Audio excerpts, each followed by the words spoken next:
Good evening. I'll be talking on value of money, return on investment. Tomorrow we have a full session which Carol would be dealing, so I'll just touch upon some case study of UGC Infonet Digital Library Consortium, which Encryptnet execute, and most of the university are beneficiary of this initiative. Just to give a overview of the program, the UGC provides funds for subscription to about 160 universities. About 180 universities can benefit from this program, but right now about 160s are covered. They also provide operational cost for the consortium, and we have an associate membership program where other universities who are not funded by government can also join. Basically, there are two components. One for the universities, where out of 450 universities, 171 are government funded and can be directly benefited, and for the remaining we have associate membership program.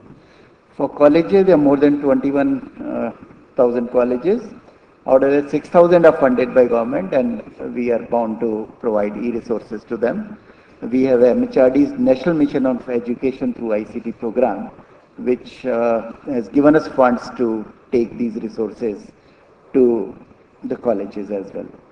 So, in a nutshell, there are about 5,000 e-journals from about 22 publishers, and about 125, we pay for 125 universities, rest of them get on complimentary basis. Some of the resources are not given to all universities. There is a restriction, but ultimately we'll give it to all universities.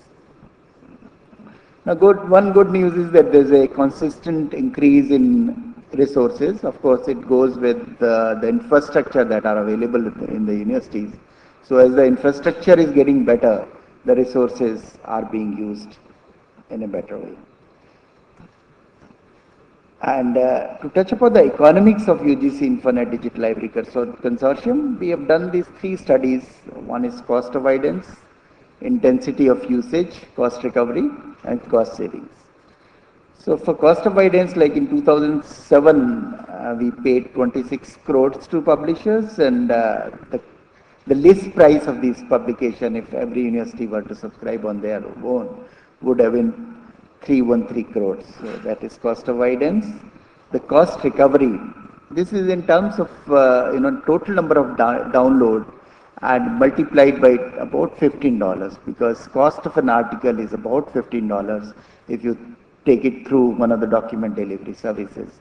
So in a way, we spent about 14 crores in 2008, and we recovered 308 crores. That is the total number of downloads done by universities multiplied by $15. So in a way, the cost recovery factor is there. The average cost of article is as low as 6 rupees for JSTOR, and the consortium average is about 75 rupees. This is, of course, it depends on the number of articles downloaded. JSTOR is obviously one of the highly used resource. Cost savings, the negotiation that we've done with the publisher is independent of print. That means universities are free to delete their print subscription. And consortium spent about 31 crores in 2007.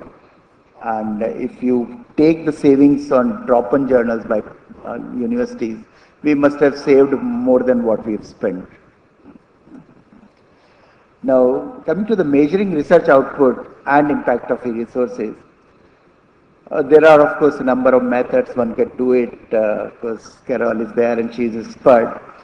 But there are things that you can measure, and there are things that you can't measure. For example, students, learning outcomes, enabling outcomes, and placement of students. It's something that is very difficult to measure.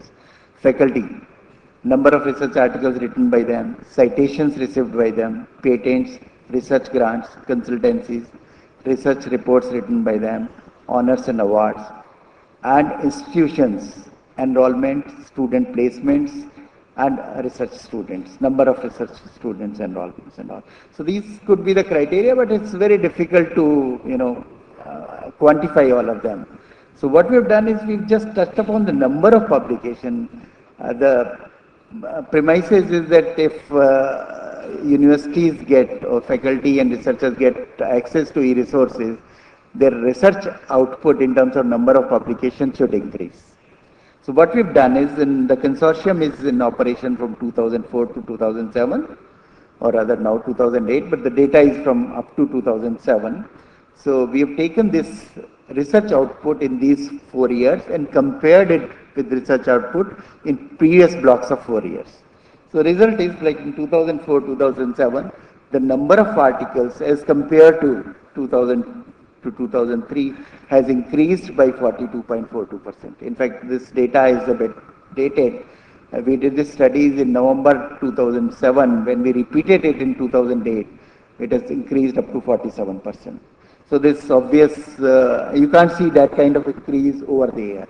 In fact, I would like to point out that from 84, 87, the first block of 4 years, to 92, 95, there is a consistent decrease in number of publications came out of this university, and this is obviously attached to the phenomenon that the rupee was devalued during this period in a very big way.